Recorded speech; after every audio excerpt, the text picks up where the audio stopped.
যে দেখেন বাংলাদেশে বর্তমানে আদালতগুলোতে 40 লক্ষেরও বেশি মামলা ঝুলে আছে। ধর্ষণের মামলার রায় হতে হতে 18-20 বছর লেগে যায়। শেখ হাসিনা যখন পাওয়ারে আসলো তখন 8,000-এর বেশি মামলা মানে রাতারাতি উঠে গেল।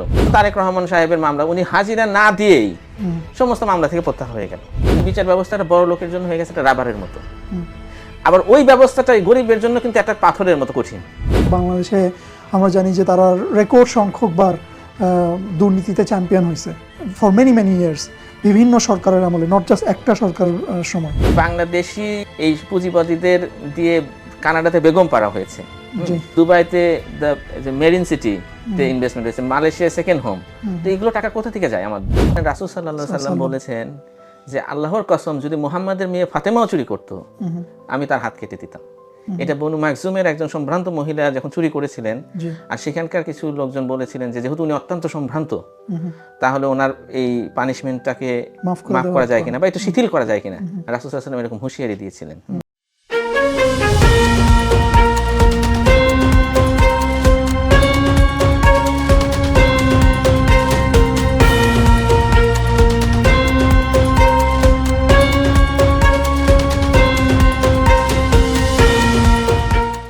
আউযুবিল্লাহি মিনাশ শাইতানির রাজিম, বিসমিল্লাহির রহমানির রহিম। আসসালামু আলাইকুম ওয়া রাহমাতুল্লাহি ওয়া বারাকাতুহু। স্বাগত জানাই আমাদের আজকের আপসহীন বার্তায়। দাসত্ব ও দুর্নীতিমুক্ত রাষ্ট্র নির্মাণের ইশতিহার, এই চলমান সিরিজের আজকে আমাদের তৃতীয় পর্ব, যেখানে আমাদের আলোচনার বিষয়বস্তু হবে অন্যায়, অবিচার ও দুর্নীতির মহামারী থেকে পরিত্রাণের পথ। আমাদের আজকের অতিথি ব্যারিস্টার রিজাউল করিম। আসসালামু আলাইকুম, কেমন আছেন আপনি? ওয়ালাইকুম আসসালাম। জি আলহামদুলিল্লাহ, আমি ভালো আছি। জাযাকাল্লাহ খাইর, আপনার সময় নিয়ে আসার জন্য। আপনি আমাদের এই সিরিজে অনেক কন্ট্রিবিউশন করতেছেন, বাট স্পেশালি আমি আজকের যে পর্ব এটার জন্য অনেক এক্সাইটেড এবং আমি লুক ফরওয়ার্ড করতেছিলাম, যেহেতু এটা আপনার এক্সপার্টিস, আপনি যেহেতু একজন সুপ্রিম কোর্টের অ্যাডভোকেট, সো এই ব্যাপারে আপনার অনেক এক্সপার্টিস আছে। তো আমি যেটা বলতেছিলাম যে আমরা আজকে আলোচনা করব অন্যায়, অবিচার ও দুর্নীতির মহামারী থেকে পরিত্রাণের পথ। আমাদের দর্শকদের অবগতির জন্য বলতেছি যে আমরা আজকের আলোচনাটা হয়তো দুই ভাগে করব। প্রথমে যে আপনার বিচার ব্যবস্থার অনিয়ম বা বিভিন্ন রিয়ালিটি যে বিচার ব্যবস্থার মধ্যে আছে, মানুষের অনেক অভিযোগ আছে, ওই ব্যাপারে আমরা কথা বলবো প্রথমে। এরপরে আমরা দুর্নীতির ব্যাপারে ফোকাস করব এবং at the end as usual আমরা সলিউশনের কথা বলবো। তো আজকে আপনার কাছে আমার প্রথম প্রশ্ন থাকবে, দেখেন আমাদের যে বিচার ব্যবস্থা, এটা very renowned for the wrong reason. Obviously আমাদের দেশের মানুষের অনেক ধরনের অভিযোগ আছে আমাদের বিচার ব্যবস্থার মধ্যে। বিচার ব্যবস্থা এক ধরনের ভঙ্গুর বলতে চলে। কিন্তু একই সাথে আপনি অবগত আছেন যে গণঅভ্যুত্থানের পরে রিলেটিভলি অল্প সময়ের মধ্যে ফ্যাসিস্ট যে শেখ হাসিনা, তার বিচার কিন্তু অলরেডি সম্পন্ন হয়ে গেছে। শাস্তি হিসেবে ওনার মৃত্যুদণ্ড দেওয়া হয়েছে। তো আপনার কাছে আমার যেটা আর কি জানার বিষয়, এটা হচ্ছে কি আমাদের বিচার ব্যবস্থার যে রিয়ালিটি, এটা কি রিসেন্টলি ইমপ্রুভ হয়েছে, বা এই ব্যাপারে আপনার কি মন্তব্য? ধন্যবাদ। বাংলাদেশের বিচার ব্যবস্থা নিয়ে কথা বলাটা খুব সেন্সিটিভ, বিশেষত আমি একজন আইনজীবী, বিচার অঙ্গনের সাথে জড়িত। তারপরেও যেগুলো গুরুত্বপূর্ণ বিষয়, যেটা মানুষের জানা দরকার, সেগুলো নিয়ে তো কথা বলতেই হবে। দেখেন, মানুষের বিচার পাওয়া এটা কিন্তু তার একটা অধিকার। সো কিন্তু বাংলাদেশের যদি বিচার ব্যবস্থার দিকে তাকানো যায়, তাহলে এটা মনে হবে আপনার কাছে যে কেউ যদি একটা বিচার পায় কোনো তার সাথে ঘটে যাওয়া কোনো অন্যায়ের বা কোনো একটা সিভিল ডিসপিউটের, তাহলে সে খুব সৌভাগ্যবান। জি, বিচার পাওয়াটা একটা সৌভাগ্যের ব্যাপার, অথচ এটা হওয়া উচিত ছিল যে এটা আমার অধিকার, এটা ডিফল্ট পজিশন হওয়া ছিল। হ্যাঁ, তো সেইভাবে বিচারকে আমরা মানুষের দোরগোড়ায় পৌঁছে দিতে পারিনি, যেটা একটা রাষ্ট্রের দায়িত্ব ছিল। এবং বিচার ব্যবস্থার মানে অনেক অনেক রকমের জটিলতা। আপনাকে আমি যে সিম্পলি বুঝাই যে দেখেন বাংলাদেশে বর্তমানে আদালতগুলোতে 40 লক্ষেরও বেশি মামলা ঝুলে আছে। 40 লক্ষ! তো এই যে মামলাটা, মানে এটা মানে প্রতিনিয়ত মামলা আরো ফাইল হচ্ছে এবং জমা হচ্ছে, যে হারে মামলা নিষ্পত্তি হচ্ছে তার চেয়ে 2-3 গুণ বেশি হারে মামলা ফাইল হচ্ছে। Big backlog. হ্যাঁ, এবং এক একটা মামলার আবার বিভিন্ন কমপ্লেক্সিটি রয়েছে, সেদিকে নাই গেলাম। তো যে হারে মামলা ফাইল হচ্ছে আর এটা নিষ্পত্তি হচ্ছে না, তার মানে এটা এই যে স্তূপকৃত মামলা, এটাই বলে দেয়, এই স্ট্যাটিস্টিক্স বলে দেয় যে বিচার ব্যবস্থা কি একটা ভঙ্গুর অবস্থার মধ্যে রয়েছে। এটার আসলে যাবে কোথায় শেষ পর্যন্ত?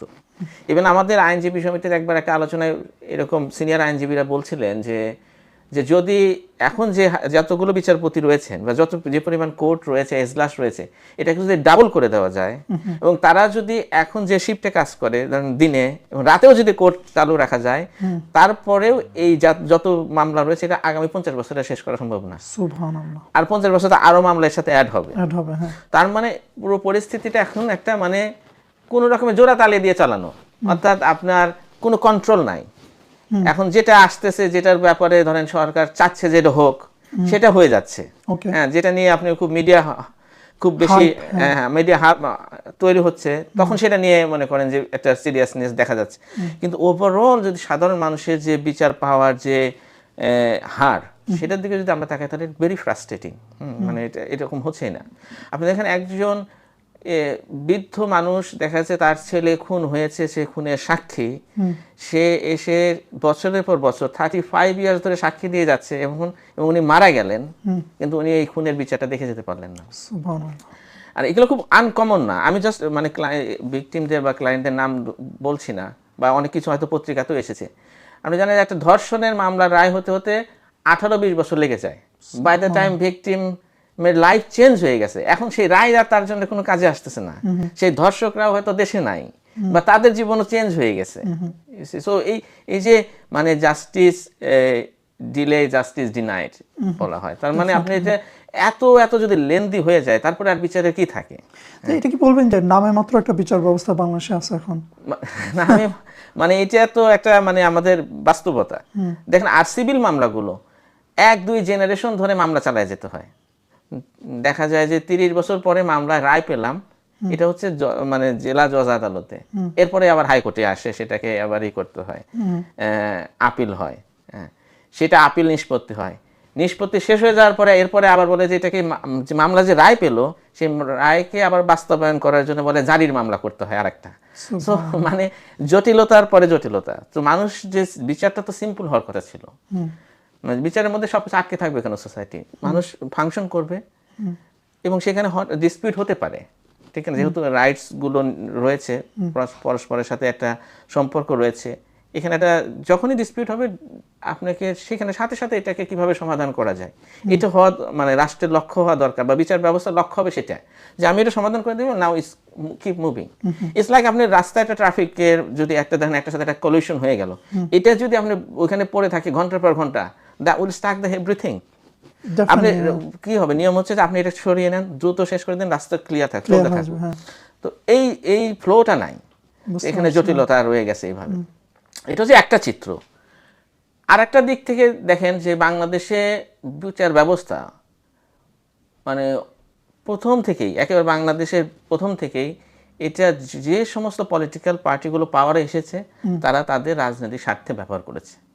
অর্থাৎ বিচার ব্যবস্থাটা একটা রাজনৈতিক হাতিয়ার। যখন যারা ক্ষমতায় এসেছে তারা তখন বিরোধী দলকে দমন নিপীড়ন করার জন্য এটাকে কাজে লাগিয়েছে। তাদের পছন্দ লোকজনকে তারা বিচারপতি নিয়োগ দিয়েছে এবং এই বিরোধী দলের উপর তারা এই দমন নিপীড়নগুলো করেছে। আর ইন্টারেস্টিং হচ্ছে দেখবেন যে যারা ক্ষমতায় আসে তখন তাদের নেতাকর্মীদের নামে যে সমস্ত মামলা থাকে এটা রাতারাতি উঠে যায়। এবং শেখ হাসিনা যখন পাওয়ারে আসলো 2008 সালে, 9 সালে, তখন যেটা রিপোর্টে এসেছিল যে 8000-এর বেশি মামলা মানে রাতারাতি উঠে গেল পাবলিক প্রসিকিউশন লর আন্ডারে। শুধু শেখ হাসিনা মানে এর আগে বিএনপি যখন পাওয়ারে এসেছিল 2001 সালে, তখন যে জোট সরকারের যে নেতাকর্মীদের নামে যা মামলা ছিল মানে ওভারনাইট সেই মামলাগুলো তখন প্রত্যাহার হয়ে গেল, আর তখন বিরোধী দলের নামে মামলা ফাইল হওয়া শুরু করলো। গণ অভ্যুত্থানের পরেও আমরা দেখলাম, 24-এর অভ্যুত্থানের পরেও দেখলাম একটা মামলা বাণিজ্য। অর্থাৎ ওই দেখা যাচ্ছে এখন তো আওয়ামী লীগের লোকজনটা বেকায়দায় পড়ে আছে, তো মামলা দেওয়া হচ্ছে, একটা মামলায় মানে শত শত আসামি। এখন এরপরে এখানে পুলিশ গিয়ে বাণিজ্য করবে, স্থানীয় যারা নেতাকর্মীরা রয়েছে অন্য দলের, মানে বিএনপি, জামাত বা ইভেন তরুণদের যে দল এনসিপি, এরা মানে কেউ এখান থেকে আসলে মানে ব্যতিক্রম না, সবাই কিন্তু এখন ওদের বাণিজ্য মামলা দিয়ে বাণিজ্য করছে। সো এই যে অলওয়েজ একটা মানে পলিটিক্যাল অপারেশনের একটা টুলস হয়ে গেছে, এবং এটা এমনভাবে রাজনৈতিকভাবে ব্যবহার করা হয় মানে এটা একেবারে দৃষ্টিকটু। দেখেন মানে হয়তো বা হতে পারে যে শেখ হাসিনার আমলে অনেকগুলো অন্যায় হয়েছে, আমরা জানি যে একটা ফ্যাসিস্ট সরকার ছিল, কিন্তু যখন একটা ডিউ প্রসেস না মেনে অনেক কিছু করা হয়েছে, হ্যাঁ, যেমন তারেক রহমান সাহেবের মামলা উনি হাজিরা না দিয়েই সমস্ত মামলা থেকে প্রত্যাহার হয়ে গেল, বা ডক্টর মোহাম্মদ ইউনূসের নামে যে সমস্ত মামলাগুলো ছিল, এগুলো যখন মানে রাতারাতি সব মামলা উঠে গেল, দ্যাট মানে একটা মানুষের বিচার ব্যবস্থার প্রতি আস্থাটা নষ্ট হয়ে যায়, বিকজ এটা তো আরো স্বচ্ছতা দরকার। আবার যদি কখনো মানে পরিস্থিতি চেঞ্জ হয়ে যায় তখন আবার কি হবে এটা মানুষ জানে না, কেননা একটা থেকে দেখে মানুষ আরেকটা শেখে। যেমন দেখেন এই গত কয়েকদিন আগে এটা সোশ্যাল মিডিয়াতে অনেক ভাইরাল ছিল যে হবিগঞ্জের একটা বৈষম্য বিরোধী ছাত্র নেতা আই থিঙ্ক মাহাদি হাসান, উনি থানার মধ্যে গিয়ে ওসিকে গিয়ে বলছেন যে আমরাই তো জ্বালিয়ে দিয়েছি, আমরাই তো সরকারকে রিফর্ম করেছি, আপনি কোন সাহসে আমাদেরকে ধরলেন, হ্যাঁ তার লোককে ধরেছিল। সো এই যে মানে বিচারহীনতা সংস্কৃতি, বা আমি পলিটিক্যাল পাওয়ারে হোল্ড করি, ক্ষমতার কাছাকাছি আমি আসি, সো আমাকে বিচার ব্যবস্থা আমাকে টাচ করতে পারবে না।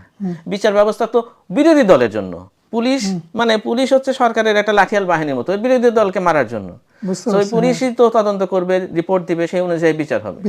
তো এইভাবে দেখা যায় যে বিচার ব্যবস্থা আপনার পলিটিক্যালি ইউজ করা হয়, ফলে সাধারণ মানুষের যে বিচারগুলো সেগুলো এই ফাঁদে এমনভাবে আটকে থাকে।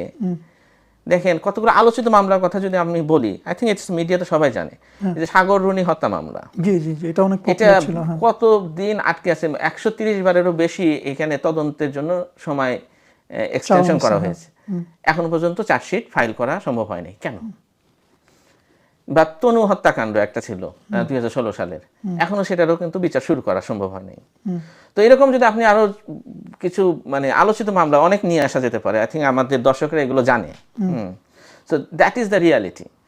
আর একটা রিয়ালিটি দেখেন যে বাংলাদেশের এই যে বিচার ব্যবস্থাটা, এখানে যদি আপনার অর্থ থাকে, একটা হচ্ছে রাজনৈতিক প্রভাব আর একটা হচ্ছে অর্থ থাকলেও আপনি মামলার অনেকটা প্রভাব করা যায় ফলাফলের উপরে, বা অ্যাটলিস্ট আপনি ডিলে করতে পারবেন। যেমন অর্থঋণ মামলাগুলোর ক্ষেত্রে যদি আমরা দেখি, সেখানে যারা হাজার হাজার কোটি টাকা ব্যাংক থেকে লোন নিয়েছে, যারা ঋণ খেলাপি, তারা কিন্তু তাদের মামলাকে বা কোর্টকে ব্যবহার করে রিশিডিউল করতেছেন, তাদের লোন বিভিন্ন সুবিধা নিচ্ছেন। তার মানে কি বিচার ব্যবস্থাটা বড় লোকের জন্য হয়ে গেছে একটা রাবারের মতো, আবার ওই ব্যবস্থাটা গরিবের জন্য কিন্তু একটা পাথরের মতো কঠিন। দেখা গেছে একটা এনজিও থেকে 20,000 টাকা লোন নিয়েছে, 50,000 টাকা 1 লক্ষ টাকা লোন নিয়েছে, তাকে সে ওই লোন নেওয়ার সময় তার কাছ থেকে যে জামানত হিসেবে চেক রাখা হয়েছে, যেটা ব্যাপারে সে হয়তো অত ভালো জানেই না, তার লোন পাওয়া দরকার, বলেছে সিগনেচার করো তোমাকে এইখান থেকে, সেই জামানতের চেক দিয়ে আবার তার বিরুদ্ধে চেকের মামলা করা হচ্ছে, সেই চেকের মামলা হাজিরা দিতে তাকে দিনের পর দিন কোর্টে ধর্ণা দিতে হচ্ছে। সো তাহলে আমরা কি, যে বিচার ব্যবস্থা আসলে মানুষের জীবনটাকে সহজ করার কথা ছিল, সেটা আরো মানুষের জন্য একটা মানে একটা যন্ত্রণার, একটা জুলুমের কারণ হয়ে দাঁড়ালো। তো এই যে পরিস্থিতিটা বিচার ব্যবস্থার, এটা নিয়ে যদি আমরা মানে আগামী যে বাংলাদেশের কথা বলা হচ্ছে, হ্যাঁ, মানে নির্বাচন, আপনি যেটা আপনার যে টপিক, যে আমরা দাসত্ব এবং দুর্নীতিমুক্ত যে রাষ্ট্র নির্মাণ, সেটা করতে গেলে ডেফিনেটলি এই বিচার ব্যবস্থায় সম্ভব না। মানে আমরা তো সেই আগের ব্যবস্থায় আবার ফিরে যেতে পারবো না। মানে আগের ব্যবস্থা আমরা কি দেখেছি, যে যখন সরকার চেয়েছে কোনো একটা বিচার হোক, সেটা কিন্তু দ্রুত হয়ে গেছে। যেমন শেখ হাসিনা চেয়েছিলেন যে শেখ মুজিবুর রহমানের হত্যাকাণ্ডের বিচারটা হোক, তো সেই বিচার কিন্তু অনেক অনেক বছর পরেও সে করতে পেরেছে। আবার যখন উনি চেয়েছিলেন যে জামাতের টপ লিডারশিপ এদেরকে যুদ্ধ অপরাধের নামে বিচার করে ফাঁসিতে ঝুলাবেন, সেটা সম্ভব হয়েছে। তো একইভাবে আপনি যেটা মেনশন করছিলেন যে শেখ হাসিনা বিচার দ্রুততম সময় হয়েছে, এটা যদিও তার সব বিচার শেষ হয়ে যায়নি, মানে তারপরেও যেটা এসেছে, একটা রায় এসেছে, মৃত্যুদণ্ড রায় এসেছে, যেটা মানুষ খুব সাদরে গ্রহণ করেছে। তো এটারও সম্ভব হয়েছে বিকজ যখন মানে রাষ্ট্র বা সরকার চেয়েছে যে বিচারটা হোক। তো আমার ইস্যু হচ্ছে যে প্রত্যেকটা ক্ষেত্রে সাধারণ মানুষের যে বিচার, এগুলোর ব্যাপারে তো সরকারের থেকে এই আপনার স্টেপগুলো আমরা দেখব না। তো মানে কি, আমার বিচার পাওয়ার জন্য কি আমাকে এই বিষয়টা নিয়ে এত বড় একটা মিডিয়া হাউমাউ তৈরি করতে হবে? না হওয়া পর্যন্ত বিচার হবে না। অথবা আমি যেহেতু দেশের বড় গণ্যমান্য কোনো ব্যক্তি না, পাওয়ারফুল কোনো ব্যক্তি না, বা আমার বিচার পাওয়ার সাথে কোনো রাজনীতিক সংশ্লিষ্টতা নাই, তার মানে কি আমি বিচার পাবো না? তো ব্যাপারটা হয়ে গেছে এরকম। তো আগামী বাংলাদেশে বিচার ব্যবস্থা হতে হবে পিপুল ফ্রেন্ডলি। ইটস নট যে এটা কেউ খুবই ইনফ্লুয়েন্সিয়াল পারসন, পলিটিক্যাল পারসন বা সরকার সরকারের চাচ্ছে, মিডিয়া চাচ্ছে জন্য বিচার হবে, আর তা না হলে জেনারেল একটা প্রসেসের মধ্যে যে বিচারটা হবে না, এটা চলতে পারে না। এটা কোনো একটা মানে গতিশীল বা আগামী যে নেতৃত্বশীল বাংলাদেশের কথা আমরা চিন্তা করতেছি, সেখানে এটা ফিট ইন করে না। আচ্ছা, বিচার ব্যবস্থার যে বাস্তবতার কথা বললেন, এটা আসলে এক ধরনের ভয়ঙ্কর একটা ব্যাপার, এবং এইটা যদি ধরেন এখানে যদি আমূল পরিবর্তন বা রিফর্ম না আনা হয়, এটা বাংলাদেশের যেই ভবিষ্যতের যে বাংলাদেশের কথা আমরা বলতেছি, এটা কখনোই সম্ভব হবে না। নাও এই আলোচনা থেকে আমরা দুর্নীতির দিকে একটু ফোকাস করি। হয়তো বিচার ব্যবস্থার ব্যাপারে আমরা পরে আর একটু কথা বলবো। দুর্নীতির ক্ষেত্রেও একটা আমরা জানি যে বাস্তবতা অনেকটা হিস্টোরিক্যালি ভয়ঙ্কর একটা বাস্তবতা। বাংলাদেশে আমরা জানি যে তারা রেকর্ড সংখ্যকবার দুর্নীতিতে চ্যাম্পিয়ন হয়েছে ফর মেনি মেনি ইয়ার্স, বিভিন্ন সরকারের আমলে, নট জাস্ট একটা সরকারের সময়। সেইখান থেকে আবার এমনও শোনা যায় যে দুর্নীতি নাকি আমাদের রক্তের মধ্যে মিশ্রিত, দুর্নীতি নাকি আমাদের রন্ধ্রে রন্ধ্রে আর কি। সো গণ অভ্যুত্থানের পরে এই যে 1.5-2 বছর পার হইতেছে, আমাদের সেই রিয়ালিটি কি একই নাকি? আমাদের কি দুর্নীতি একইভাবে চলতেছে, না এখানে কোনো পরিবর্তন আসছে? এই ব্যাপারে আপনার কি অ্যানালিসিস? ধন্যবাদ। দুর্নীতি একটা গুরুত্বপূর্ণ বিষয়, এবং ডেফিনেটলি আগামী যে নির্বাচন, জি জি, মানে এই নির্বাচনে এটা একটা গুরুত্বপূর্ণ এজেন্ডা। প্রত্যেকটা পলিটিক্যাল পার্টি কিন্তু দাবি করবে যে তারা যদি পাওয়ারে আসে তাহলে তারা দুর্নীতিমুক্ত বাংলাদেশ গড়বে। এবং আগেও যারা পাওয়ারে এসেছে আমাদেরকে এই ধরনের প্রমিস করেই কিন্তু তারা পাওয়ারে এসেছে, কিন্তু আলটিমেটলি আনফরচুনেটলি তারা বের হয়ে আসতে পারেনি দুর্নীতি থেকে। কেন পারেনি? দেখেন, দুর্নীতিটাকে আসলে রাইট ভাবে দেখা হয় না। কারণ দুর্নীতিটাকে মনে করা হয়, যেমন আপনি বললেন যে রক্তে দুর্নীতি, অনেকে বলে যে এটা বোধহয় আমাদের একটা জেনেটিক প্রবলেম, এই দেশের মানুষই খারাপ, দেখবেন এরকম কথায় কথা অনেকে বলে। কিন্তু দুর্নীতিটা আসলে মানে ব্যক্তিগত বা নৈতিক অবক্ষয়ের ব্যাপার না, এটা একটা প্রাতিষ্ঠানিক একটা সমস্যা, এটা একটা স্ট্রাকচারাল, একটা কাঠামোগত একটা প্রবলেম। তো সেই অ্যাঙ্গেল থেকে এটাকে দেখতে হবে। তো আমরা যদি এখনকার বর্তমানে যে কিছু চিত্র যদি তুলে ধরার চেষ্টা করি যে দুর্নীতিতে কি অবস্থায় আছে দেশে, সেটা যেটা আপনি রাইটলি বললেন যে আমরা তো চ্যাম্পিয়ন হয়েছিলাম আগে, এখন হয়তো বা গত বছরে সম্ভবত বাংলাদেশ দুর্নীতিতে যে ইন্ডেক্সে 14তম, মানে টপ 20 মধ্যে মনে হচ্ছে যে ইমপ্রুভমেন্ট হয়েছে, কিন্তু এটা আসলে আমাদের দুর্নীতি কমেছে তা না, এটা আসলে অন্যরা আমাদের চেয়ে বেশি দুর্নীতি করে এগিয়ে গেছে। তো আমাদের চিত্রটা মোরাল ওই রকমই রয়েছে, কিছু কিছু ক্ষেত্রে আরো ভয়াবহ হয়েছে। এবং টপ যেগুলো দুর্নীতিগ্রস্ত সেক্টর, এটা ধরেন আমাদের দর্শকরা বা বাংলাদেশের সাধারণ মানুষ যারা বিভিন্ন অফিস আদালতে চলাফেরা করে, তারা কিন্তু এটার প্র্যাকটিক্যালি এটার ভুক্তভোগী। তো আপনি বিআরটি অফিসে যান, পাসপোর্ট অফিসে যান, নিবন্ধন অফিসে যান, ভূমি অফিসে যান, পুলিশের কাছে যান, আদালতের কাছে যান, মানে এগুলো আমি টপ যে সেক্টরগুলো, আপনার কোনো জায়গাতে আপনি মানে কিছু না কিছু ঘুষ না দিয়ে আপনি কাজ করে আসতে পারবেন না। জি জি, ইনকাম ট্যাক্স অফিসে যান, এবং দুর্নীতি এমন একটা ব্যাপার হয়ে দাঁড়িয়েছে, এটা মানে সোসাইটি অ্যাকসেপ্টেড, কারণ এরকম মানুষকে আপনি বলতে শুনবেন যে আমার মেয়ের জামাই কাস্টম অফিসার, হ্যাঁ বলে একটা হাসি দিবে, তার মানে তার ইনকাম আছে। এটা মানে সে বলতেও প্রাউড ফিল করে তার কাস্টম অফিসারের সাথে, মানে এটা জানা কথা যে কাস্টম অফিসারের যে বেতন এর চেয়ে তার অনেক গুণ বেশি ইনকাম রয়েছে, উপরি ইনকাম। সো একইভাবে যে আমার ছেলে সাব রেজিস্টার, তো এই যে সেক্টরগুলো লোভনীয় সেক্টর, বা আপনার পুলিশের মধ্যেও আপনি জানেন যে বিভিন্ন জায়গায় শুধু পোস্টিং নেওয়ার জন্য কত টাকা দিতে হয় উপর মহলকে, বিকজ ওই জায়গায় পার্টিকুলার ওই থানায় যদি আপনি ওসি হতে পারেন 2 বছর লাগবে না, আপনি টাকা তুলে ফেলতে পারবেন। সো এটা মানে এটা কিন্তু মানে রাগ ঢাকের ব্যাপার না, দিস ইজ ওপেন সিক্রেট। এর আগে আমাদের অর্থমন্ত্রী ছিলেন, উনি বলেছিলেন, আবুল মাল মোহিত, উনি বলেছিলেন যে এটাকে দুর্নীতি বলা যাবে, এটা স্পিড মানি, বিকজ টাকা না দিলে কাজ হচ্ছে না। তো অ্যাজ ইফ যে এটা যেন খুবই অ্যাকসেপ্টেড। তো এই মানে মানুষের ভোগান্তিটা হচ্ছে, সাধারণ মানুষের ভোগান্তি হচ্ছে সব জায়গাতে। আবার দুর্নীতিটাকে দেখেন বড় লোকরা বা আমাদের দেশে যারা পুঁজিপতি, তারা একটা শিল্পের পর্যায়ে নিয়ে গেছে। গত 17 বছর যে আমরা ফ্যাসিস্ট শাসন দেখেছি সেখানে আমি একটা দুর্নীতির, ইটস মাই পার্সোনাল অবজারভেশন, আমি দেখেছি কি এটার একটা প্রোগ্রেশন হয়েছে, এক জায়গা থেকে আরেক স্তরে গেছে। অর্থাৎ আপনি দেখবেন যে মানে সাধারণ লেভেলের মধ্যে দুর্নীতি অনেক জায়গাটায় আগের চেয়ে একটু হলেও কমে এসেছিল, কিন্তু উপর লেভেল বড় দুর্নীতি হয়েছে।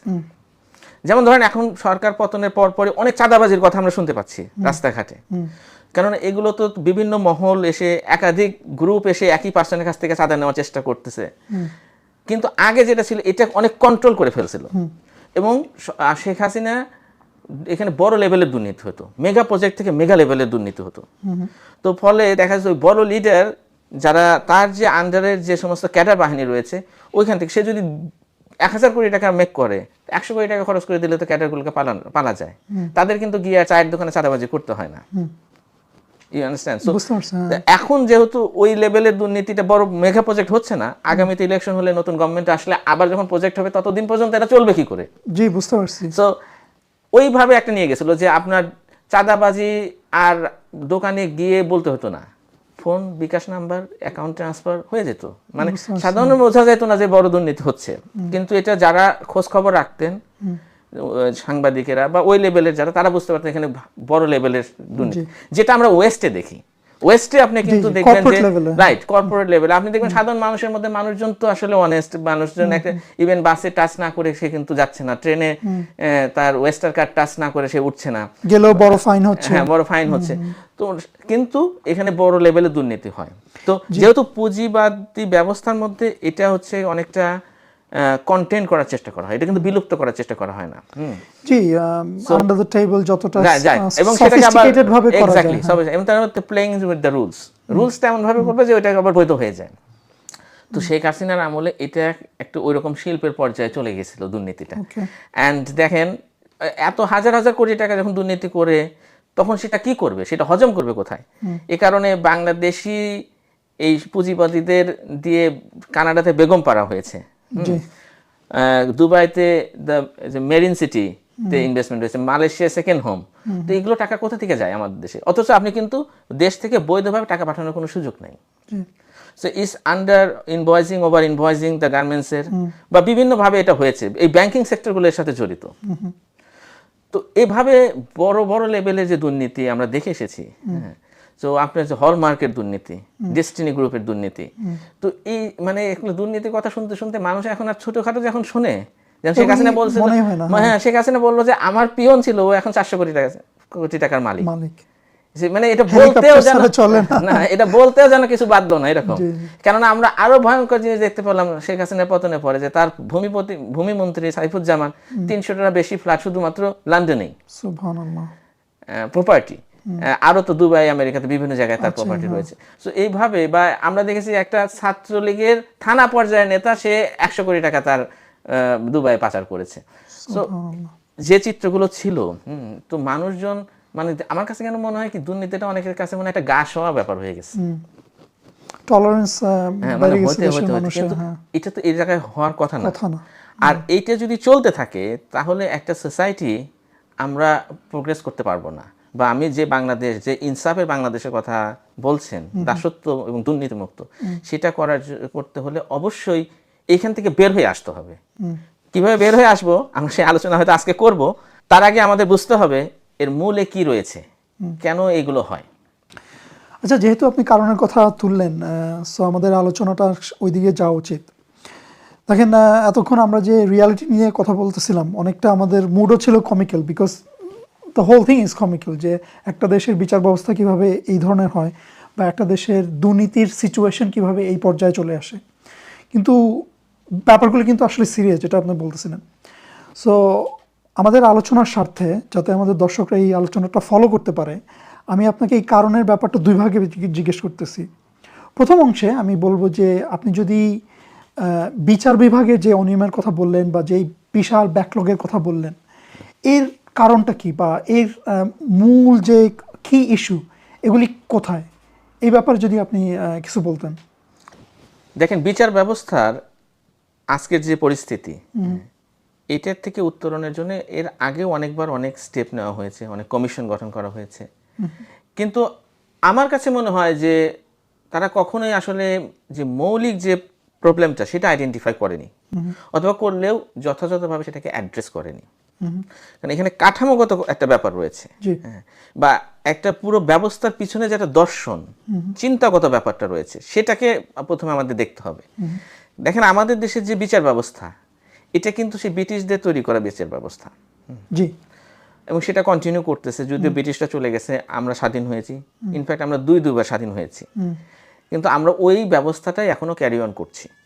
মানে অ্যাজ ইফ যে আমাদের কোনো বিচার ব্যবস্থা ছিল না ব্রিটিশরা আসার আগে, আমরা এমনি এমনি জঙ্গলে চলতাম, বসবাস right? করতাম। অথবা আমাদের যে চিন্তা, আমাদের যে বিশ্বাস, আমাদের স্বকীয়তা, এর সাথে সঙ্গতিপূর্ণ কোনো বিচার ব্যবস্থা কখনো থাকতে পারে এরকম যেন নাই। তো এই যে একটা ডিফিটেড মেন্টালিটি, বা আপনার পশ্চিমাদের প্রতি আপনার খুবই একেবারে অনুগত, আপনি বলেন এই দাসত্ব, আপনার যে টপিক দাসত্বটা কিন্তু এখান থেকে আসে, একটা দাসত্বর মেন্টালিটি। সেখান থেকে আমরা বের হয়ে না আসতে পারলে আপনি এই রিফর্মগুলো, মানে এই লেভেলের যে পরিবর্তন দরকার, ব্যাপক মৌলিক পরিবর্তন, সেটা সম্ভব হবে না। কারণ সেই ব্রিটিশদের আসলে দৃষ্টিভঙ্গি কি ছিল আমাদের দেশের বিচার নিয়ে, এটা তারা মনে করতো যে এরা তো আনসিভিলাইজ থার্ড ক্লাস পিপুল, তারা বিভিন্ন বিষয়ে ঝগড়াঝাটি করবে, ঝামেলা করবে, এরা আবার বিচার কি একটা কিছু দিয়ে বুঝ দিয়ে দাও। ইটস লাইক আপনার দেখবেন যে যখন এই ভাই বোনরা মারামারি করে না, সিবলিং রাইভালরি যেটা হয়, তখন প্যারেন্টসরা কিরকম করে, যা ছোট ভাই এসে বলে যে আমাকে মারছে, মা বলে আচ্ছা ঠিক আছে দেখতেছি, এই মারিস না, হয়ে গেছে, মানে জানে যে ওরা আবার ঠিক হয়ে যাবে। এখানে মানে বিচার করাটা তার উদ্দেশ্য না, একটা বুঝ দিয়ে দেওয়া যে চলতে থাকুক, মানে আমি একটা, আর সময় চলে গেলে তো মানুষের মানে সবকিছু একটু হিল হয়ে যায়। দ্যাট ওয়াজ দেয়ার মেন্টালিটি, যে এটা একটা প্রসেসের মধ্যে রাখা, এন্ড আলটিমেটলি এই মানুষগুলোকে দিয়ে তাদের যে স্বার্থ ছিল যে এরা কাজ করবে, শ্রমিক, এরা অর্থনীতিতে অবদান রাখবে, যেটা দিয়ে তারা ইউরোপকে ডেভেলপ করবে। তো এখন সেই মানসিকতার উপর বেস করে যে বিচার ব্যবস্থা গড়ে উঠেছে, সেটা যদি আপনি এখনো ক্যারি অন করেন, সেটা দিয়ে তো আপনি ন্যায় বিচার প্রতিষ্ঠা করতে পারবেন না, বা মানুষের যে জুলুম হচ্ছে বিভিন্ন স্তরে, সেগুলোকে অ্যাড্রেস করতে পারবেন না। তো এটা হচ্ছে প্রথম একটা কাঠামোগত প্রবলেম, যেটা থেকে বের হয়ে আসতে হবে। আর দ্বিতীয়ত একটা প্রবলেম হচ্ছে, দেখেন আমাদের যে বর্তমান রাষ্ট্র ব্যবস্থাটা, যেটা আমরা সেকুলার ডেমোক্রেটিক একটা ব্যবস্থা, এই ব্যবস্থায় আপনি জানেন যে রাষ্ট্রের 3টা গুরুত্বপূর্ণ বিভাগ রয়েছে, শাসন বিভাগ, আইন বিভাগ, বিচার বিভাগ। তো এখানে যে বিচার বিভাগ, এরা আইন বিভাগ যে আইনগুলো তৈরি করে, সেই আইন দ্বারাই তারা বিচার করে। অর্থাৎ তারা কিন্তু এই যে সংসদের থেকে যে আইনগুলো পাশ করা হয়, বা আমাদের যে সংবিধান, এইটার দ্বারা তারা সীমাবদ্ধ, পুরো বিচার বিভাগটা। এর বাইরে গিয়ে তারা কোনো বিচারের রায় দিতে পারবে না। আচ্ছা, এখন যারা আসলে আইন বিভাগে থাকেন, তারাই কিন্তু আবার শাসনকর্তা, বিকজ যারা মেজরিটি সিট পাবে এই ইলেকশনে, তারা সরকার ফর্ম করবে, তারা আইন বানাবে। সুতরাং বিচার বিভাগ আসলে তত্ত্বগতভাবে আপনি চিন্তা করেন যে কোনোভাবেই এদের উপরে কোনো খবরদারি করতে পারবে না, বিকজ তাদের প্রণীত আইন দ্বারাই তো সে সীমাবদ্ধ। সো আলটিমেটলি এই যে কাঠামোগত আপনার সীমাবদ্ধতা, এর কারণে আপনার বিচারকরা তাদের বিচার করার ক্ষেত্রে অলওয়েজ এইটাকে তাদের কনসিডার করতে হয়। এখান থেকে তারা বের হয়ে আসতে পারে না। এই কারণে যেটা আমরা বলছিলাম যে সরকার যেটা চায়, সেই বিচারটা দ্রুত হয়ে যায়, বিকজ তখন তারা তো ওই জায়গার মধ্যে বাধ্য। আপনি বাংলাদেশে কোনো বিখ্যাত বা খুবই প্রভাবশালী কারোর বিচার হতে দেখেছেন? মানে যারা পাওয়ারে যখন ছিল, যারা পাওয়ারে ছিল, দেন পাওয়ারে থাকাকালীন অবস্থায় তার বিচার হচ্ছে না। সো এই যে একটা অবস্থা, বা এট দ্য সেম টাইম এই ব্যবস্থার মধ্যে আরো কি রয়েছে দেখেন, রাষ্ট্রপতি ক্ষমা করে দিতে পারেন। এত কিছু হয়ে যাওয়ার পরে একটা খুনি যখন আপনার বিচার করে বিচারকরা যদি রায়ও দিয়ে দেয়, এরপর রাষ্ট্রপতি তাকে ক্ষমা করে দিতে পারেন। এটা বাংলাদেশেও না, আমরা দেখছি ডোনাল্ড ট্রাম্প কত রাইট না, এটা আমি বলছি এইটা এই সেকুলার সিস্টেমের একটা ফিচার। সো এখানে আপনার যদিও তারা বলা হচ্ছে যে আইনের শাসন, আইন সবার জন্য সমান, বাট এখানে সেভাবে কাজ করে না। তো সো এইগুলো হচ্ছে যে বিচার ব্যবস্থার আমি বলবো যে মৌলিক সীমাবদ্ধতা। আর এখন আপনি যদি অন্য যে সমস্ত কারণগুলো নিয়ে আসবেন, এগুলো খুবই আসলে এই অ্যাডমিনিস্ট্রেটিভ, মানে কেউ হয়তো বলবে যে আরো বেশি ট্রাইব্যুনাল হতে হবে, দ্রুত বিচার হতে হবে, আউট অফ কোর্ট সেটেলমেন্টের ব্যবস্থা থাকতে হবে।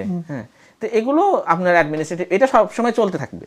আচ্ছা, এখানে আমার একটা প্রশ্ন, যে কেউ যদি বলতে চায় যে বাংলাদেশের জনসংখ্যাও একটা প্রবলেম হতে পারে, যে এত মানুষ এখানে, the number of people basically overwhelms the system, এই ব্যাপারে আপনি কি বলবেন? না না, এটা তো আসলে কোনো ইস্যু হতে পারে না, বিকজ আপনার যে জনসংখ্যা বেশি হয়, ইস্যু বেশি হয়, আপনি বেশি করে আপনি বিচারক নিয়োগ দিবেন।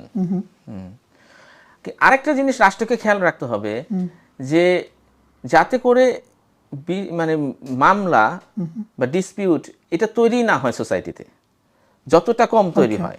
যেমন বাংলাদেশে যদি আপনি টোটাল মামলাগুলো অ্যানালাইসিস করেন, দেখবেন 40% মামলা হচ্ছে মাদকের মামলা, যেটা আমাদের নিম্ন আদালতগুলোতে ঝুলে আছে।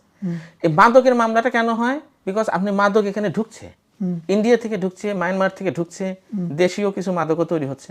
তো এটা তো একটা মানে জিয়ে রাখা প্রবলেম। এটা পুলিশ চাইলে এগুলো দমন করতে পারে, পুলিশও করছে না, পুলিশও ইনভলভ। আবার দেখা যাচ্ছে আপনি এটা রাজনৈতিকভাবে ব্যবহার করা হয়, যে আপনি যাকে ঘায়েল করতে চাচ্ছেন ওর পকেটে কিছু ইয়াবা ঢুকিয়ে দিয়ে মামলা দিয়ে দিলেন। এটা আমরা দেখেছি গত 17 বছর, বা এখনো এরকম হচ্ছে যে আপনি, তো আপনার এই যে মাদকটাকে যদি আমরা পুরোপুরি কন্ট্রোল করতে পারতাম, তাহলে আপনার মামলা কত পার্সেন্ট কমে গেছে? 40%। 25% মামলা, আমি রাফলি বলছি আর কি, চেকের মামলা, যেটা বলছিলাম যে মানুষ লোন নেওয়ার সময় যে জামানত হিসেবে রাখে, বা কেউ কারোর সাথে ধার নিচ্ছে, একটা চেক জামানত হিসেবে রাখে, চেকের উপরে মামলা হয়। তো আপনার এটা তো এতদূর পর্যন্ত আসার কথা না। পৃথিবীর অনেক দেশে চেকের মামলাই হয় না।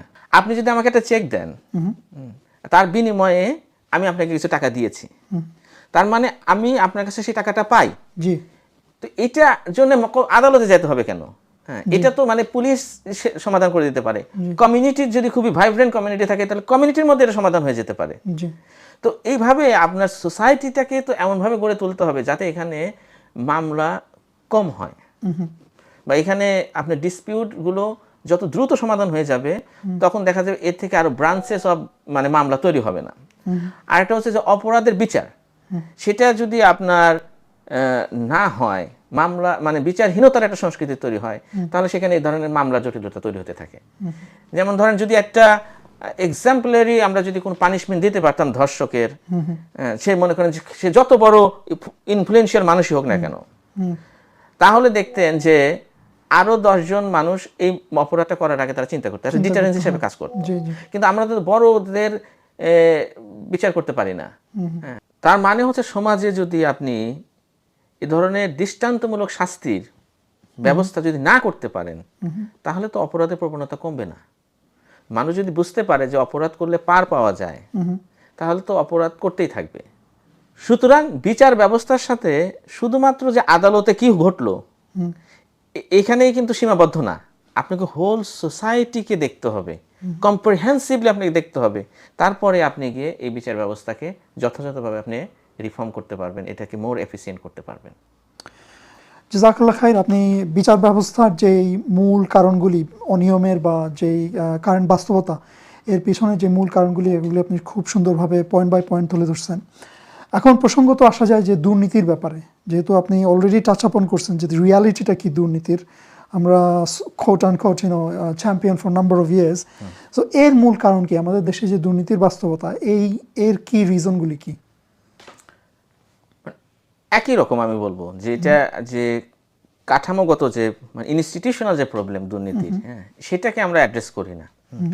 সাধারণত আমরা মনে করি এটা ব্যক্তিগত ইস্যু, পার্সনকে রিফর্ম করার চেষ্টা করা হয়, বিভিন্ন ধরেন ওয়াজ নসিহত করে যে মানুষ ভালো হয়ে যাও, কিন্তু এইভাবে মানুষ ভালো হয় না একটা সোসাইটিতে। বিকজ দুর্নীতি রিয়ালিটিটা কি? এটা কিন্তু একটা রোগের মতো, এটা একটা ভাইরাস। সো যেমন ধরেন করোনা ভাইরাস যখন আসলো, তখন আমরা কি করলাম? আমরা কিন্তু প্রোটেকশন নিলাম, যেটা প্রোটেকশন দরকার, ট্রিটমেন্টও দরকার।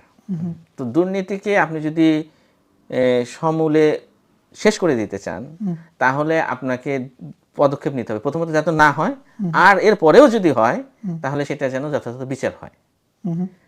ওই যে বিচারহীনতা থেকে যেমন আপনার অপরাধ হয়, দুর্নীতি তো একটা অপরাধ, দুর্নীতিটাও হয় এই কারণে। তো দুর্নীতি যদি আপনি দমন করতে চান, তাহলে আপনাকে দরকার হবে প্রথমত হচ্ছে অ্যাকাউন্টেবিলিটি, একটা স্বচ্ছতা দরকার। যে রাষ্ট্রের যে বিভিন্ন ক্ষেত্রে যে দুর্নীতিগুলো হচ্ছে অফিসিয়াল, সেখানে স্বচ্ছতা থাকা দরকার। এবং অ্যাকাউন্টেবিলিটিটা কেন থাকে না? যদি আপনি বলতে পারেন যে আমাদের রাষ্ট্রের তো একটা স্ট্রাকচার রয়েছে, যে অফিসার আছে তার উপরে হায়ার অফিসার আছে, তার উপরে হায়ার অফিসার আছে, কিন্তু এটা একটা পলিটিক্যাল সংস্কৃতির সাথে কানেক্টেড।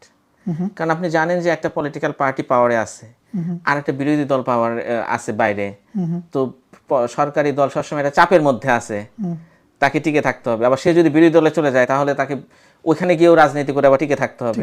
তো তার মানে তাকে কিন্তু এগুলো প্রশ্রয় দিতে হচ্ছে। আচ্ছা, এই প্রশ্রয় পাওয়ার কারণে হচ্ছে দুর্নীতিটা বেড়ে যায়। তো এটা পলিটিক্যাল সংস্কৃতির সাথে কানেক্টেড। আচ্ছা, দুর্নীতি করে পার পাওয়া যায় যখন, তো যখন এই যে এত হাজার হাজার কোটি টাকা আপনার দেশের বাইরে পাচার হয়ে গেল, যদি এই ব্যবস্থাটা না থাকতো তাহলে এই দুর্নীতি করে মানুষ এখানে স্বস্তিতে থাকতে পারতো না। মানে যদি আপনি চিন্তা করবেন যে আমি টাকাটা নিব, হজম করতে পারবো না, তখন কিন্তু আপনি রিথিঙ্ক করবেন যে আমি এটা নিয়ে কি করব।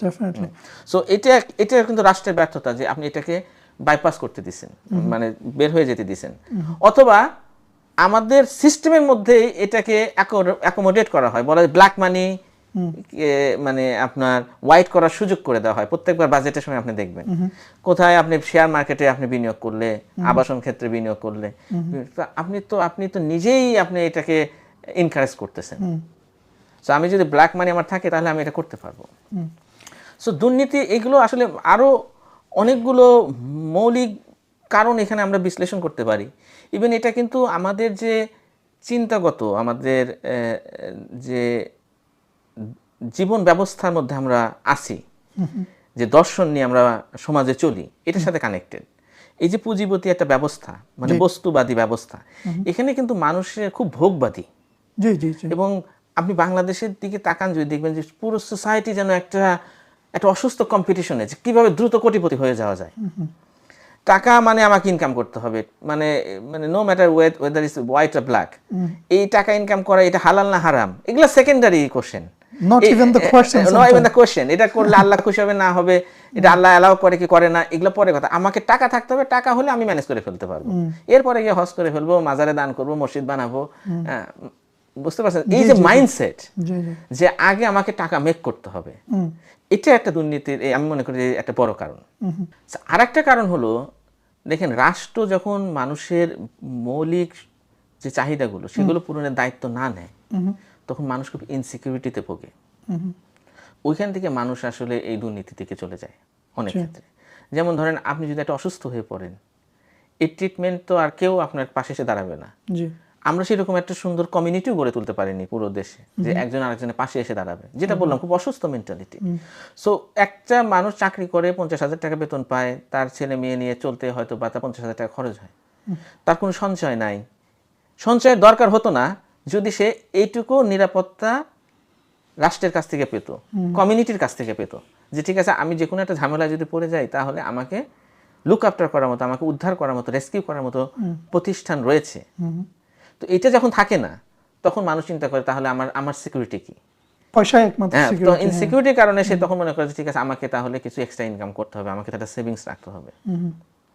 সো এগুলো থেকে মানুষ চলে যায় আর কি দুর্নীতির মধ্যে।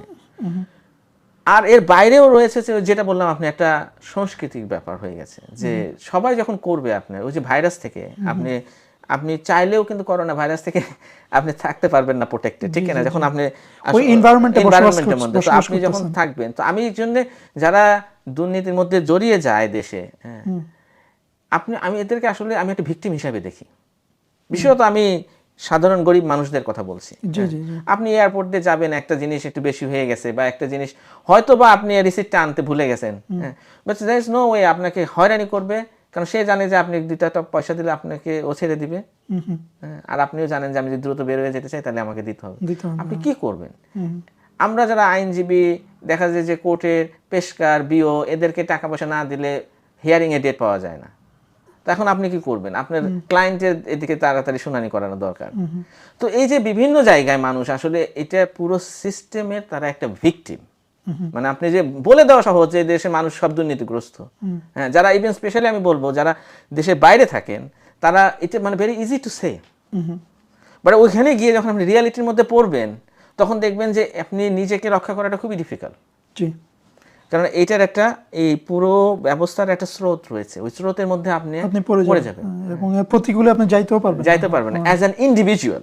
সো যে ভালো থাকতে চাইবে সে দেখা যায় সাইড লাইন হয়ে যাবে, কর্নার হয়ে যাবে, অথবা তাকে মেরে শেষ করে দেওয়া হবে। সুবহানাল্লাহ। সো দুর্নীতি, এই জন্য আমি বলেছিলাম এটা মানে নৈতিক অবক্ষয় বা ব্যক্তিগত একটা সমস্যা বলে চিন্তা করা হলেও মূলত এটা একটা প্রাতিষ্ঠানিক সমস্যা। আপনার কথায় জাযাকাল্লাহ খায়ের ওয়ান্স এগেইন, আপনার কথায় বোঝাইতেছে যে এই ব্যাপারগুলি আইসোলেটেড কোনো ফ্যাক্টর না, যে দুর্নীতি বা বিচার ব্যবস্থা ইজ নট আইসোলেটেড দুইটা জিনিস বাংলাদেশে খারাপ। It's overall everything is interconnected, একটার সাথে আরেকটা। দুর্নীতির সাথে আপনার বিচার ব্যবস্থার সাথে ইকোনমিক্স, পলিটিক্যাল কালচার, এগুলি সব ইন্টারকানেক্টেড। মনে হইতেছে যে ইন আইসোলেশন এগুলি চেঞ্জ করা সম্ভব নয়, হোলিস্টিক একটা চেঞ্জের দরকার। আচ্ছা, এখানে আমরা যে পরিবর্তনের কথা বললাম, আমরা এই সিরিজে একটা বাস্তবতাগুলি অ্যানালাইজ করার পরে আমরা প্রসঙ্গত সলিউশনের কথা বলি। তো আজকের যে দুইটা ব্যাপার, বিচার ব্যবস্থা এবং আমাদের দুর্নীতির যে মহামারী, সেই ব্যাপারে আপনি সলিউশন হিসেবে কি বলবেন, যে সলিউশন হিসেবে কি করা দরকার, বা কি স্টেপস নিলে আমাদের এই যে রিয়ালিটি এর থেকে আমরা বের হয়ে আসতে পারবো?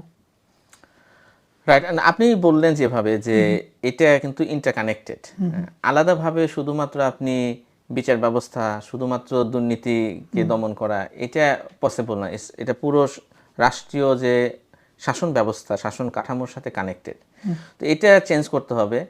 এবং সেই ক্ষেত্রে আমি বলবো যে আমাদের বর্তমান যে সেকুলার ডেমোক্রেটিক সিস্টেমটা রয়েছে, এটা থেকে যদি আমরা বের হয়ে এসে আমাদের ইসলামিক যে ব্যবস্থা, রাষ্ট্র ব্যবস্থা, খেলাফত ব্যবস্থা, সেটা যদি আমরা এস্টাবলিশ করি, তাহলে কিভাবে আমরা বিচার ব্যবস্থাকে এই অনিয়ম থেকে বের করে আনতে পারবো, কিভাবে আমরা প্রাতিষ্ঠানিক দুর্নীতিকে একেবারে চিরতরে বন্ধ করতে পারবো, সেটা আমি হয়তো আপনার সামনে পরিষ্কারভাবে উপস্থাপন করতে পারবো। দেখেন, খেলাফত ব্যবস্থার যে বিচার বিভাগ, এটা এখনকার এই সেকুলার ব্যবস্থার বিচার বিভাগের মতো না, এটা কিন্তু কমপ্লিটলি একটা স্বাধীন বিচার বিভাগ। কারণ এখানে যে বিচারকরা বিচার করেন তারা কোনোভাবেই আপনার শাসকের কাছে দায়বদ্ধ না, বিকজ তারা বিচার করবেন শরিয়া আইন দ্বারা। এই আইনটা কোনো পার্লামেন্টে কোনো মানুষ বা শাসকরা এটা প্রণয়ন করেনি, এটা আল্লাহ সুবহানাহু ওয়া তাআলা দিয়েছেন, এবং এটা মানে পরিবর্তনযোগ্য না। সুতরাং এটা ইকুয়ালি অ্যাপ্লিকেবল অন এভরিওয়ান।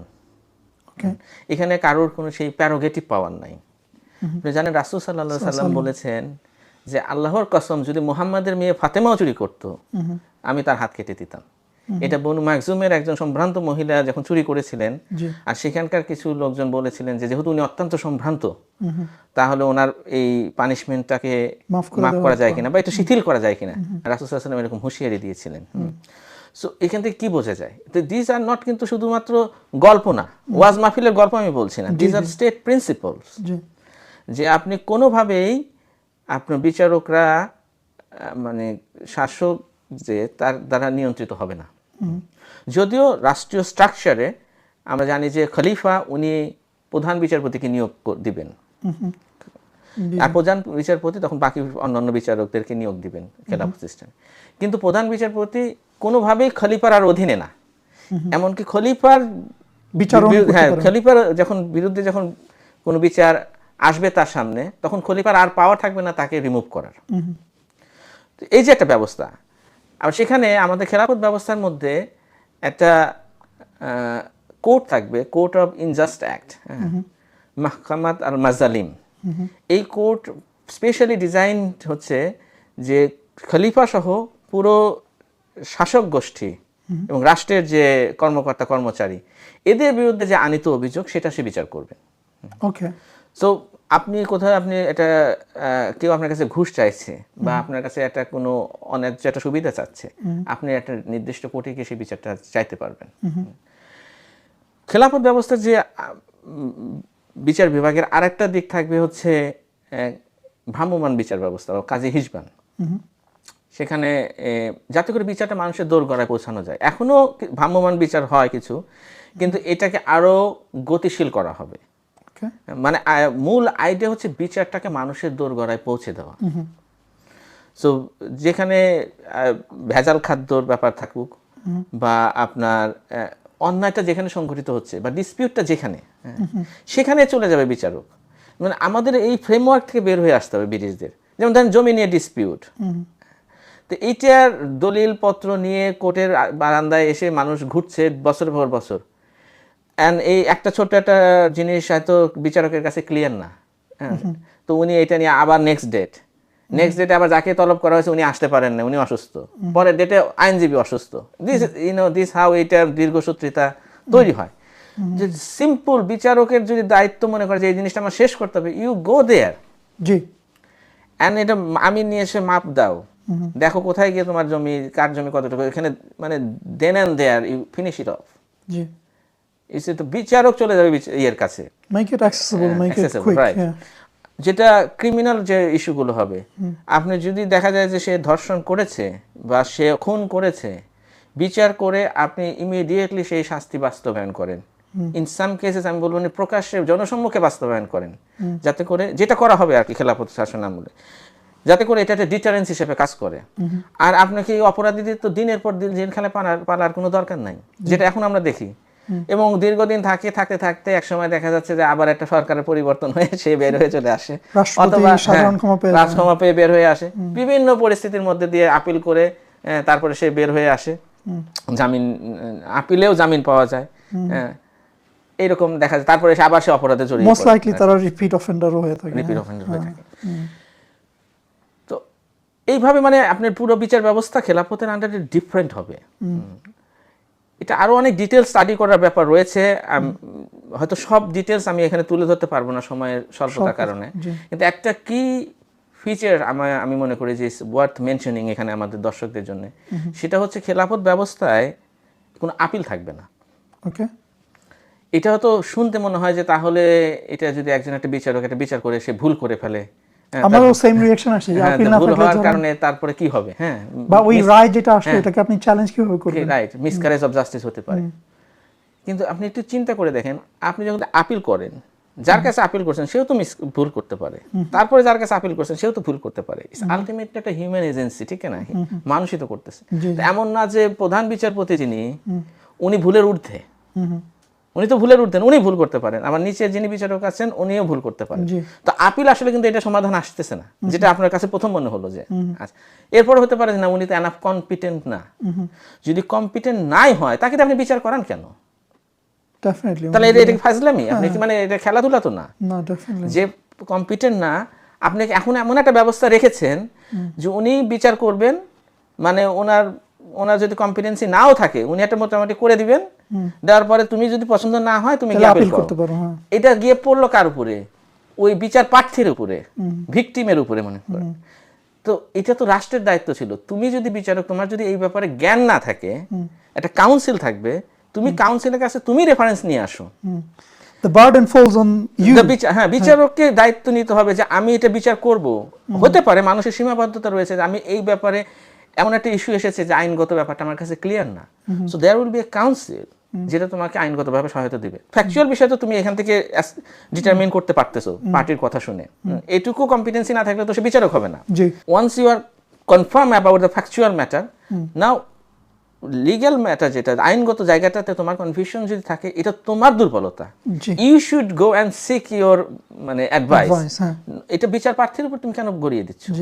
আর এইভাবে আপিল থাকলে কি হয়, এই একের পর এক সময় পার হতে থাকে, বিচারটা আসে না, আরো ডিলে হতে থাকে। তো এইভাবে আমরা খেলাফত ব্যবস্থার মধ্যে আপিলের কোনো দরকার নেই। তো আপিল যখন থাকবে না তখন আপনি দ্রুত বিচারগুলো হয়ে যাবে।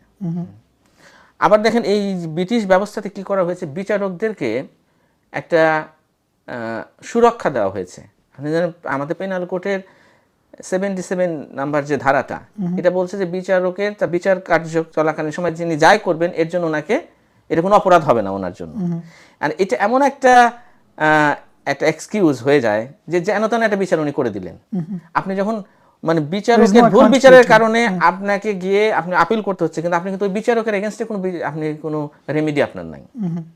তো উনি তাহলে আমি কেন কেয়ার করবো? আমি ধরেন একজন বিচারক, জজ কোর্টের বিচারক বা এরকম হাইকোর্টের বিচারক, আমি পারছি না, তুমি যাও, তুমি হাইকোর্টে যাও, তুমি হাইকোর্টের বিচার পাচ্ছ না, তুমি আপিলেট ডিভিশনে যাও। এটা তো সবাই পারবে না। তার মানে বিচার ব্যবস্থাটা শুধুমাত্র বড় লোকের জন্য, যারা এত অ্যাফোর্ড করতে পারবে, আর যারা পারবে না তুমি এখানে এই বিচার নিয়ে তুমি সন্তুষ্ট থাকো। তো এটা তো হতে পারে না। তো আলটিমেটলি মানে আমার পয়েন্ট হচ্ছে যে বিচার পাওয়া মানুষের অধিকার, এবং রাষ্ট্রকে এটা এনশিওর করতে হবে যেটা বিচারটা সে ডেলিভার করছে, এবং রাষ্ট্র এই ক্ষেত্রে কোনোভাবেই কোনো মহল দ্বারা প্রভাবিত হবে না। সেটা যেহেতু এটা মানে এটা ক্যাপিটালিস্ট সিস্টেম না যে পুঁজিপতিরা বা বিদেশি শক্তিরা আপনার রায় ডিকটেট করবে, বিকজ আপনি ক্ষমতায় টিকে থাকার জন্য তাদের আশীর্বাদ দরকার। যেহেতু খলিফা এগুলো থেকে মুক্ত থাকবে, সুতরাং এখানে আপনার যত পাওয়ারফুল মানুষই হোক না কেন, সে যদি কোনো অন্যায় করে তার বিচার করতে খলিফা বা কাজী জন্য কোনো অসুবিধা হবে না। আপনি জানেন যে মানে হয়তো আমাদের দর্শকরাও জানে যে হযরত ওমর রাদিয়াল্লাহু আনহু যখন ছিলেন তখন মিশরের গভর্নর ছিলেন আমর বিন আস।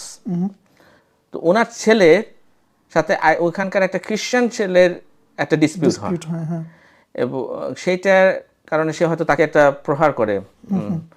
তো সেই খ্রিস্টান ছেলে যখন খলিফার কাছে এসে বিচার চায়, তো চিন্তা করেন এটা কিন্তু মদিনা থেকে অনেক দূরে, হ্যাঁ, এবং সেখানে একটা ছোট্ট ঘটনা ইজিলি ইগনোর করা যেতে পারতো, বিকজ অনেক উচ্চ মর্যাদার সাহাবী হচ্ছে আমর বিন আস, অনেক জ্ঞানী মানুষ।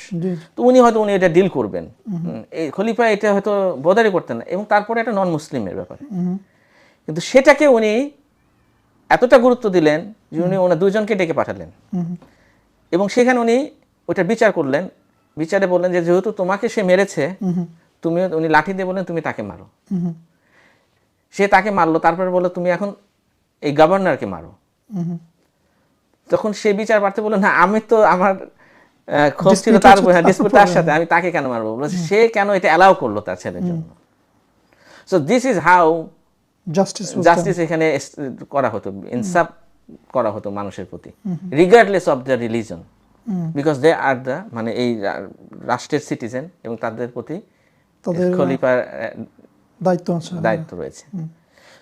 তো এইরকম যদি আমরা একটা ইনসাফপূর্ণ একটা ব্যবস্থা যদি না প্রতিষ্ঠা করতে পারি, এবং সেটা সম্ভব না যদি না আমরা খেলাফত ব্যবস্থাকে আমরা পুনরায় আবার এস্টাবলিশ করতে পারি। এই বর্তমান কাঠামোর মধ্যে আপনি এখানে ধরেন এই যে নির্বাচন হচ্ছে, নির্বাচনের মধ্যে আবার কেউ একজন পাওয়ারে আসবে, এবং সে 100% সে বাধ্য হবে বিচার ব্যবস্থাকে তার মনোনীত লোকজন দিয়ে ঢেলে সাজানোর জন্য, সেম সাইকেল করতে থাকবে। এটা মানে তারা করতে বাধ্য, আদারওয়াইজ তারাও টিকে থাকতে পারবে না। শেখ হাসিনা করেছিল জন্য টিকে ছিল, তো এখান থেকে তো তারা সেই শিক্ষাই নিবে।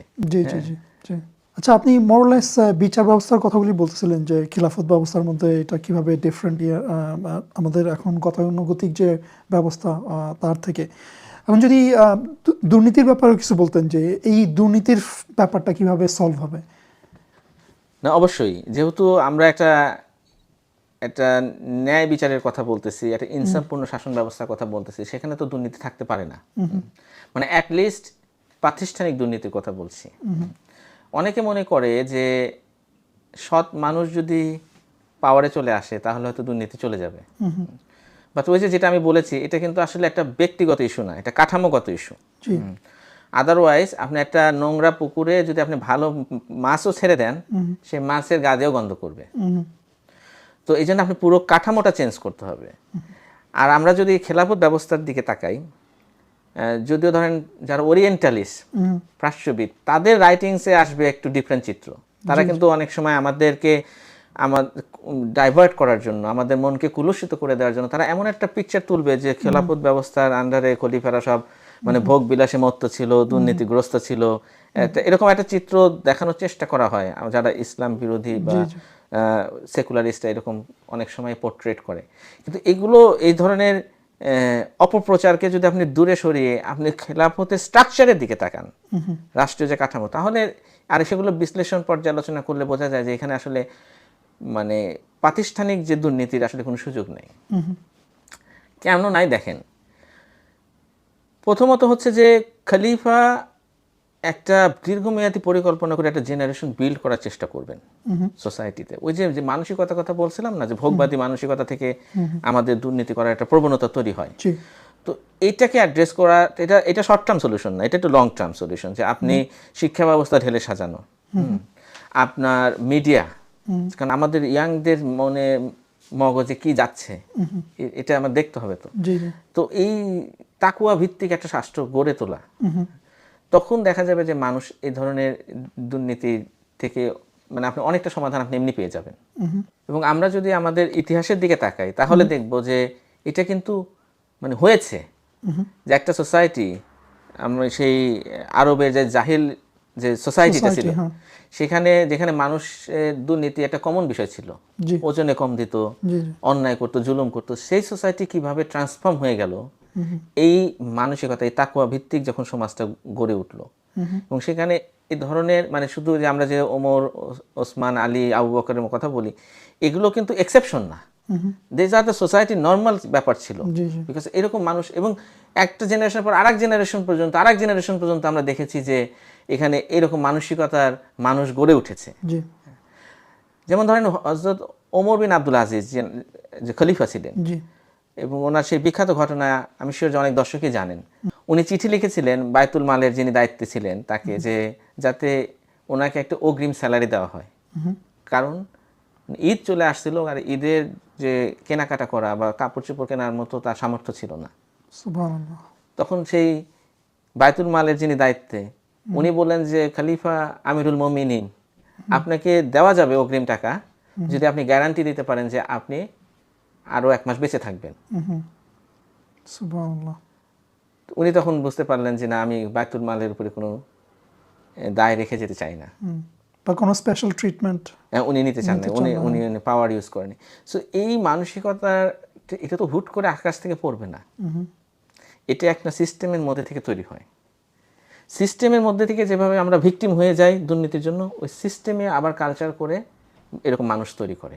জি সো এই জন্য সিস্টেম পরিবর্তন করতে গেলে প্রথমে হচ্ছে আমাদেরকে সেই কালচারিংটা ফিরিয়ে আনতে হবে, তাকওয়া ভিত্তিক একটা সোসাইটি গড়ে তুলতে হবে, যার জন্য আপনার শিক্ষা ব্যবস্থা, মিডিয়া, এগুলোকে ঢেলে সাজাতে হবে।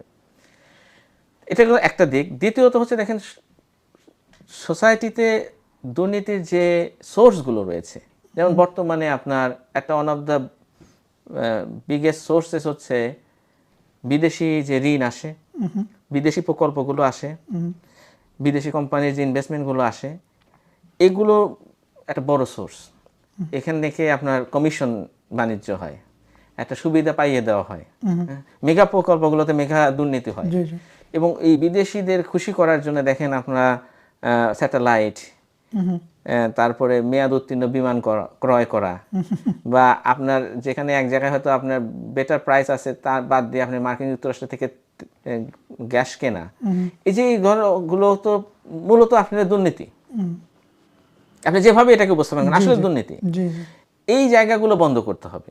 যখনই আপনি খেলাফত ব্যবস্থা, যেহেতু এটা একটা ডিফারেন্ট একটা আমরা ব্যবস্থার কথা বলছি, যেখানে শাসক আসলে এদের দ্বারা প্রভাবিত হবে না, শাসকের শাসন ক্ষমতার রশি এদের হাতে বাঁধা না, বরং এটা মানে আল্লাহ সুবহানাহু ওয়া তাআলার যে বিধান সেই অনুযায়ী উনি শাসন করবেন, জি আর জনগণ সেই শাসককে শুধু নির্বাচিত করবেন। তো এই শাসক যেহেতু এগুলো প্রভাব থেকে মুক্ত, সুতরাং এই জায়গাতে উনি স্ট্রং স্টেপ নিতে পারবেন, আর এই ধরনের দুর্নীতিকে মানে অ্যালাউ করবেন না। জি সুতরাং আমাদের মানে গতানুগতিক ব্যবস্থার মধ্যে ডেমোক্রেটিক লিডাররা যখন বলে যে আমরা দুর্নীতির ব্যাপারে জিরো টলারেন্স, যেটা শেখ হাসিনা বলেছিল, জি এটা একটা সাউন্ড বাইট। কিন্তু খলিফা যখন বলতেছেন যে zero tolerance, we know that there is a substance to it. Definitely. এইভাবে এখান থেকে একটা বের হয়ে আসার সুযোগ রয়েছে। এরপরে দেখেন, আমরা ওই যে সুদভিত্তিক ব্যাংকিং সিস্টেম যদি আমরা অ্যাবলিশ করে দিই, তাহলে দুর্নীতি করে আপনি সেই টাকা হজম করা বা সেই টাকা বাইরে পাচার করার সুযোগটা থাকবে না। এটা কিন্তু দুর্নীতি বন্ধ করে দেবে। আপনি যদি স্টেট যদি দায়িত্ব নেয়, মানুষের মৌলিক চাহিদাগুলো পূরণ করে দেয়, এবং এই যে অতি দারিদ্রতা যেটা নিয়ে এখন মানুষ সাফার করতেছে, এখান থেকে যদি আমরা রাষ্ট্রকে এলিভেট করতে পারি, যেটা আমরা গত একটা পর্বে আলোচনা করেছি অর্থনীতির বিষয়ে, তাহলে মানুষের অর্থনৈতিক সক্ষমতার সাথে সাথে তার কিন্তু এই ধরনের স্যাঁচড়া দুর্নীতি যেটা আমরা বলবো, খুচরা দুর্নীতি, হ্যাঁ, এগুলো এমনি সোসাইটি থেকে চলে যায়। এবং পাশাপাশি মানুষের একটা আস্থা যখন তৈরি হবে স্টেটের প্রতি এবং কমিউনিটির বন্ডিং এর প্রতি, তখন সেই দুর্নীতিটা চলে যাবে। সুতরাং ওভারঅল খেলাফত রাষ্ট্র আসলে কি করবে, মানুষকে এখন রাষ্ট্র ব্যবস্থা যেটা পারেনি সেটা হচ্ছে যার বিগার ভিশন দিতে। তো যখনই আপনি ভীষণ নাই, সামনে কি হতে সামনে জানেন না, আপনি এর মধ্যে একটা মনে করছেন যে দুর্নীতির ঝড় চলতেছে, তাহলে লুটে পুটে খাই, ঠিক না, চারিদিকে একটা মহা উৎসব চলতেছে লুটপাটের, তা আপনিও লুটে পুটে খাবেন।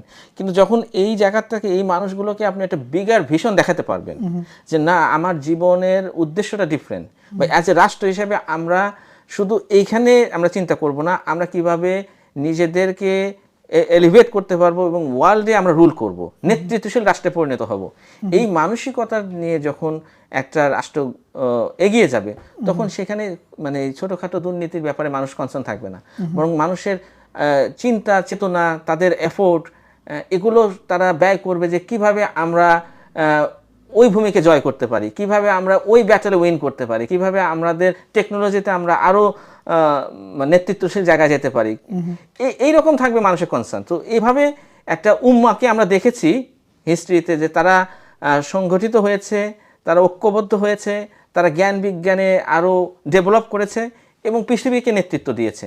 তখন এই দুর্নীতি নামক জিনিসটা এমনিতেই এখানে আর কোনো বিষয় থাকবে না, বিকজ আমি কয় টাকা ইনকাম করে কয় টাকা রেখে মারা গেলাম, এইটা তখন সেই মুসলিমদের জন্য চিন্তার বিষয় হবে না, অতীতেও ছিল না, আগামীতেও ইনশাল্লাহ হবে না, বরং চিন্তার বিষয় থাকবে যে আমি আল্লাহর দিনকে প্রতিষ্ঠা করার জন্য আমি কি ভূমিকা রাখতে পারলাম, আমি কতটা এগিয়ে নিয়ে যেতে পারলাম এই রাসূলুল্লাহ সাল্লাল্লাহু আলাইহি ওয়াসাল্লামের মেসেজকে।